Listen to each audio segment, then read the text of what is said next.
నారా లోకేష్ గారి గురించి చెప్పాలంటే ఏం చెప్తారు? మొన్న యోగాళం అన్నారు, ఇప్పుడు శంకరరావు అన్నారు. అసలు తెలుగుదేశం పార్టీలో నారా లోకేష్ గారి పాత్ర ఏంటి?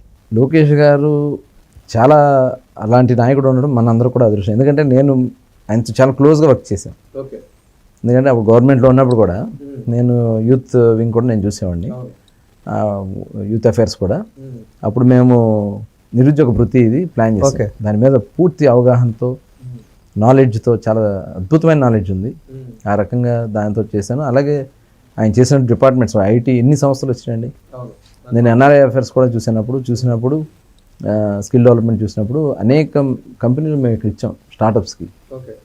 పాలసీ కానీ చాలా బెస్ట్ పాలసీ అలాంటివి తయారు చేయడంలో ఆయన పాత్ర.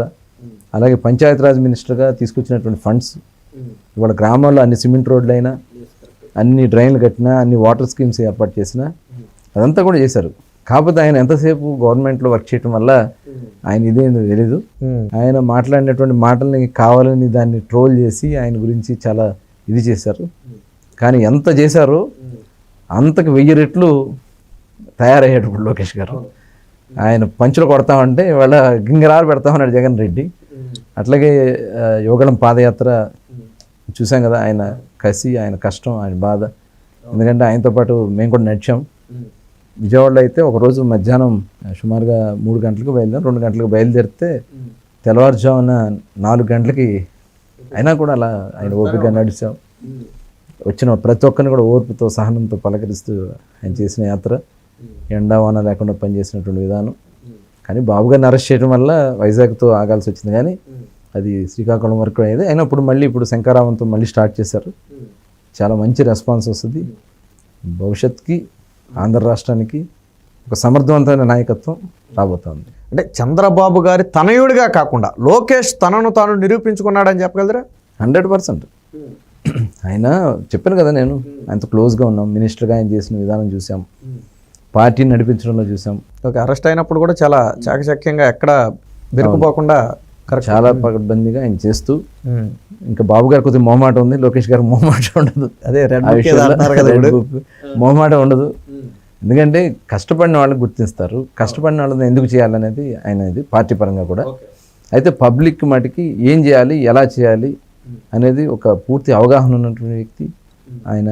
దాని మీద మరి అన్నగారి ఆలోచనలు ఉన్నాయి, బాబు గారి విజన్ ఉంది, బాబు గారి యొక్క ఎన్టీ రామారావు గారి యొక్క ఆవేశం, బాబు గారి యొక్క విజన్, బాలకృష్ణ గారి యొక్క స్ఫూర్తి అన్నీ ఉన్నాయి ఖచ్చితంగా. మేడం కూడా చూడండి, భువనేశ్వర్ గారు, నిజంగా ఆవిడ ఏ రోజు ఇంట్లోంచి బయటికి రాల. అట్లాంటి మహాతల్లినే వాళ్ళు అవమానపరిచినటువంటి పరిస్థితి.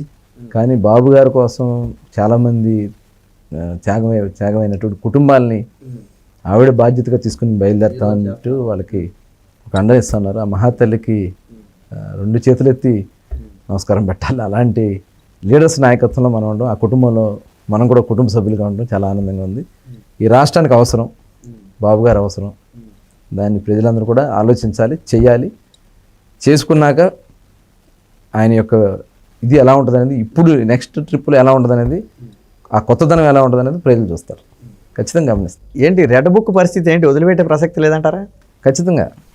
అంటే పార్టీకి లేకపోతే లీడర్స్కి, ప్రజలకి వాళ్ళ వ్యవస్థల్ని నిర్వీర్యం చేసే వర్క్ చేసిన వాళ్ళ మీద ఖచ్చితంగా చేయాలి.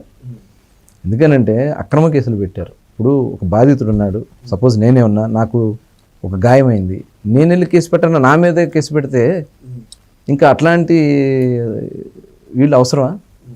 అంటే ప్రజలకు ఒక అనుమానం ఉంది, మళ్ళీ చంద్రబాబు గారు మళ్ళీ ముఖ్యమంత్రి అయ్యాక మళ్ళీ పరిపాలన అంటారు, వాళ్ళు వచ్చి అడిగితే వదిలేస్తారు, ఇదంతా మామూలే అన్న ఒక అభిప్రాయం ఉంది. లోకేష్ గారు అలాంటిది.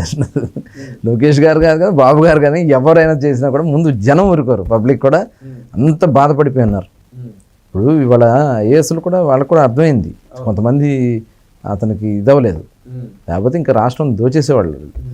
ఇంకా ఎవరైతే చేస్తారో చూసాం, శ్రీలక్ష్మి ఏమైందో చూసాం, మళ్ళీ తీసుకొచ్చి ఆవిడని ఎక్కడ పెట్టాడో చూసాం. ఇట్లా అతని వల్ల నష్టపోతారు రేపు ఉన్నటువంటి ఐఏఎస్లు కానీ, ఐపీఎస్లు కానీ.